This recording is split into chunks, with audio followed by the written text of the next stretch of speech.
Hey YouTube, this is Okie Prepster here, coming back. We have part two of a common sense approach to prepping. I wanted to continue on the discussion that started after the first part, where we go into what are some of the motivations that people have for prepping. Why do we actually take the time to do what we do to prepare and to make that investment in security and in our future? And I think it's very safe to say that there's a wide spectrum of motivations that people have for getting into preparation, getting into the mindset of I need to take steps now to do something. And I know for myself and for a lot of people, one of them is a economic collapse.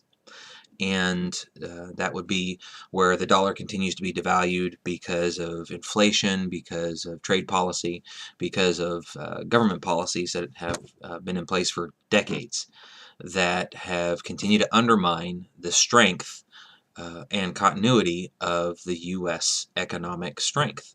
And so the dollar continues to devalue, and there are just math doesn't lie. There are consequences that are going to happen that are just a fact. You know, when you increase the supply of money, when you devalue the dollar, it takes more and more dollars to get the same products, goods, and services. And I think a lot of us have seen recently the increasing cost of gasoline at your local neighborhood gas station, and that's not because of a failure to pump or that we are lacking or running out. We actually have some of the highest reserves right now. We have a ton of supply that isn't corresponding to the demand, and prices continue to go up even though we have I don't want to say a glut, but we have an excess of fuel right now. And so those things are indicators, as long as you also go to the local grocery store and you start to see incremental increases in the price of foodstuffs and staples, breads, grains, meats. I mean, everything's tied into, along with the price of petroleum, because how do we transport it? How do we preserve it? How do we produce it? How do we ship it? Out of main processing centers? How do we get it to your local grocery store? And so as you see those costs begin to increase, your dollar does not go as far. My wife and I actually recently went to the grocery store. We were stocking up on some spaghetti sauce. Just, we have kids and we like spaghetti. But we noticed that from the last trip to this trip, the price had stayed the same. But it just kind of caught me like, wait a minute. And when we got home, I compared the can, same manufacturer, same product, to what was on our shelf. They had reduced the size of the can. It went from 26.5 ounces to 24 ounces. Now, anybody in manufacturing, I've been in it for 20 years, knows that a major retooling of capital equipment is a huge expenditure, and it's not something you just go back and forth. Okay, we'll go back up now. They're committed now to reducing the size of what they're going to provide without reducing the cost. And those are ways that you see economic influences and indicators that things are not moving in the right direction. And so their motivation for many people, and myself included, is, you know, a potential economic collapse or turmoil at the best, where things become so disruptive and so chaotic that basic goods and services begin to break down. You have disruptions in supply lines, you have disruptions in quantity, you have the inability to even purchase the same volume of goods and services that you've have in the past because your dollar isn't going as far. Another motivation that I think a lot of people have, some of it's been detailed on YouTube. You'll see it also on some of the people on the Doomsday Preppers or other TV specials that kind of go over this information, are natural events.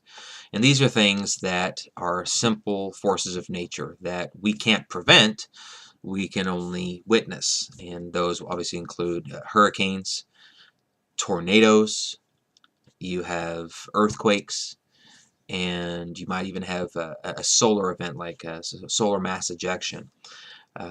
These are the things that we have no ability to prevent, because let's face it, this this world's a lot greater and stronger than mankind is. But those events cause disruptions. Anybody who lived in Louisiana during Hurricane Katrina, you saw firsthand. I mean, everybody else via the news correspondents saw just the huge impact and the deprivation and the pain that went through just during that time. People that lived in California in 1994 during the Northridge earthquake saw massive amounts of devastation and restriction on things that were available, things that weren't. You had civil unrest, where you had looters and you had people being opportunistic during that time. And anyone else, every region of the United States has some physical environmental element that affects them. The Northeast, for example, snowstorms. Okay, you get snowed in and you're stuck. I think just last winter you had 27 feet of snow hit Alaska, and they had to emergency shuttle as much resources as they could up there, because they were literally buried in snow and their supplies dwindled.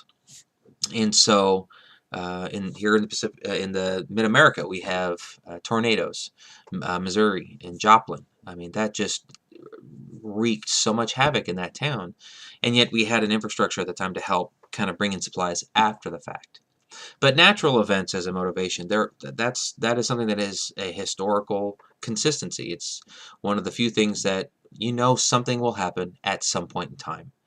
And so that's a motivation for some people as well. Another motivation, I think, is political upheaval. I think a lot of people are concerned that there might be some kind of regime change or fundamental shift away from where things stand now to something very, very different, based off of maybe some influence from some of the first two motivations: economic or natural disaster, perhaps even foreign economy or foreign power related. And so those things, the uncertainty that those different motivations bring, I think, are very strong indicators for why people bring into their life a mindset of preparation.